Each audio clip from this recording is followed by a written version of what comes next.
On off sir. ఇది flesh, ఇది ఇలాగే కొడుతుంది. ఫ్లెష్ ఉంటుంది కదా, అప్పుడు దాకా ఇలాగే వస్తూ ఉంటుంది నీళ్ళు జోరుగా. ఫస్ట్ ఫ్లష్ చేసుకోవాలా? అదే ఫ్లెష్ చేసుకుంటుంది. మీరు అవసరం మీరేం చేయాల్సిన పనిలే, అదే చేసుకుంటుంది అంతే. మళ్ళీ ఇంతే వస్తుంది. అంతేనా? అంతే. మళ్ళీ వాటర్ స్పీడ్. ఓకే. ఇది పవర్ ఆఫ్ ఆన్ చేసుకుంటే ఆఫ్ చేసుకోవాలి. అది ఏదైనా మెరుపులు ఏదైనా పడితే మైన్ ఆఫ్ చేసుకోండి. వర్షాలు ఏదైనా మెరుపులు పడతాయి కదా, అప్పుడు ఆఫ్ చేసుకోవాలి. ఆఫ్ చేసుకుని ప్లగ్ తీసేయండి. మిషన్ పొద్దున్న సాయంత్రం వేసుకోండి. మధ్యాహ్నం టైంలో వేద్దండి, ఫిల్టర్స్ పగిలిపోతుంది. ఒకసారి పొద్దున్న సాయంత్రం ఆన్ చేసుకోండి. మధ్యాహ్నం టైంలో ఆన్ చేద్దండి, ఆఫ్టర్నూన్ లో. ఎందుకంటే సింటాక్స్ హీట్ గా ఉంటుంది, ఫిల్టర్స్ పగిలిపోతుంది ఒకసారి. ఇది నైట్ టైం ఆన్ చేసుకోవాలి. నైట్ టైం ఆన్ చేసుకోవాలి.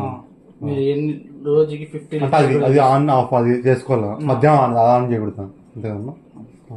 దీని పక్కన ఫుల్ అని వస్తుంది సిగ్నల్, అప్పుడు ఇదాకా వస్తుంది ట్యాంక్ ఫుల్ అని సిగ్నల్ వస్తుంది. ఇది వచ్చి మీ రూమ్ టెంపరేచర్. ఇక్కడ రూమ్ టెంపరేచర్ ఇది పెరుగుతా ఉంటుంది, తగ్గుతా ఉంటుంది. దీనికి ఎంత ఇదే. ఇది వచ్చి హీట్ వాటర్ బటన్.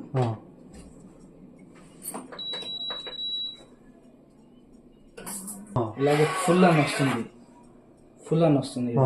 అప్పుడు మీరు ఏం చేయాలంటే హీట్ వాటర్ యూస్ చేయాలి. అప్పుడు హీట్ వాటర్ ఫుల్ వచ్చినప్పుడు ఫుల్ అని వస్తేనే హీట్ వాటర్ వస్తుంది. ఇక్కడ ఇది వెలుగుతేనే ఇక్కడ హీట్ వాటర్ ఆన్ చేయాలి, లేకపోతే ట్రిప్ అయిపోతుంది లోపల. మేము రావాలి మళ్ళా. ఓహో, అంటే సో ఉన్నప్పుడు మనం ఆన్ చేయకూడదు. వీడి దాకా ఉన్నా కూడా ఆన్ చేయకూడదు. వీడి దాకా ఇక్కడ సిగ్నల్ ఉంటే ఆన్ చేయాలి.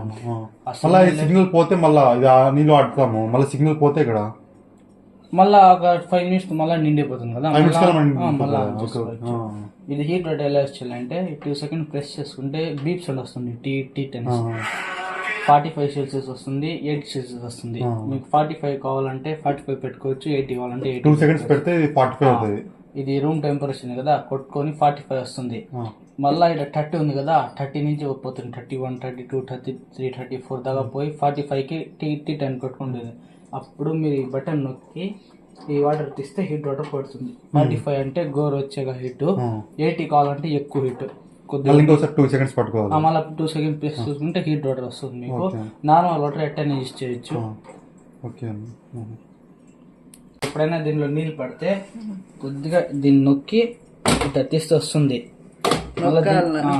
కొద్దిగా ప్రెస్ చేయాలి. ఎందుకంటే అంటే తీస్తే మిషన్ పడిపోతుంది. కొద్దిగా మీ చేయి సపోర్ట్ ఇక్కడ ఉండాలా. ఇలా లాగితే వచ్చేస్తుంది.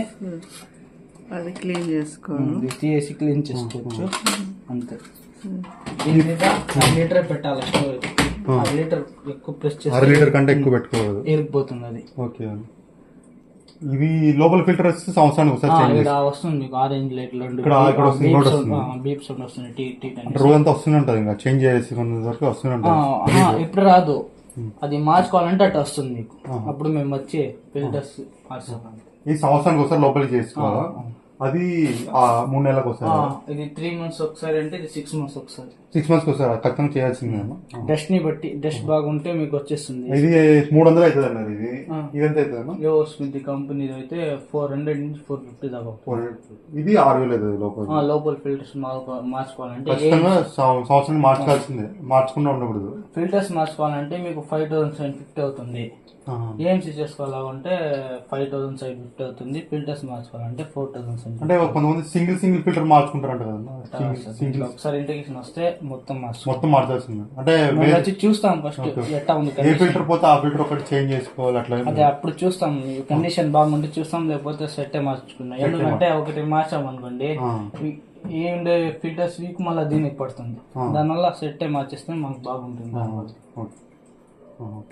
డ్రై నిప్పులు ఉంది కదా వైట్ గా, ఇది తీసేసారంటే ట్యాంక్ లో నీళ్ళు మొత్తం ఇట్లా వచ్చేస్తుంది. ఓకేనా? ఫస్ట్ టైం ఒకటే చేయాలి. ఫస్ట్ టైం చేయాలా? లేదు మీకు ఏదైనా అది గ్రిప్పింగ్ చేసేదానికి నీళ్ళు ఎక్కువ కావాలా అంటే ఎట్టే చేసేదానికి కాదు కదా, నీళ్ళు తీసుకోవచ్చు. ఓకే.